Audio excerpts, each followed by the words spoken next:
અરવલ્લી જિલ્લામાં સ્થાનિક સ્વરાજની ચૂંટણીને લઈને રાજકીય માહોલ ગરમાયો છે। કોંગ્રેસના ઉમેદવારોને ધાક ધમકી અને લોભ લાલચ આપી ડરાવવામાં આવતા હોવાના આક્ષેપ સાથે કોંગ્રેસ પાર્ટીએ જિલ્લા કલેક્ટરને આવેદનપત્ર આપ્યું હતું। ભારતીય જનતા પાર્ટી તંત્રનો દુરુપયોગ કરી સત્તા મેળવવાના પ્રયાસો થઈ રહ્યા હોવાનું પૂર્વ કોંગ્રેસ ધારાસભ્ય જસુભાઈએ જણાવ્યું હતું। ભારતીય જનતા પાર્ટીની એક ખાસિયત છે કે સત્તા વગર એ લોકો રહી શકે એમ નથી।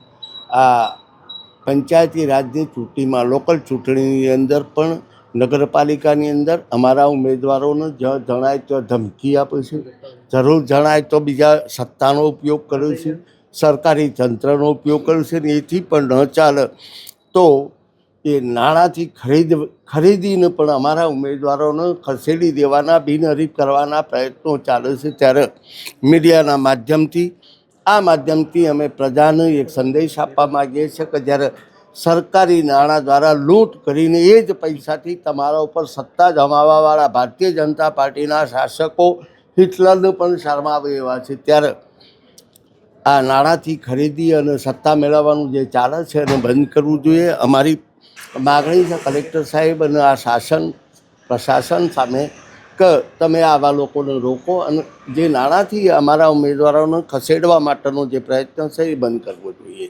લોકશાહીને જીવંત રાખવા માટે ચૂંટણી અનિવાર્ય છે।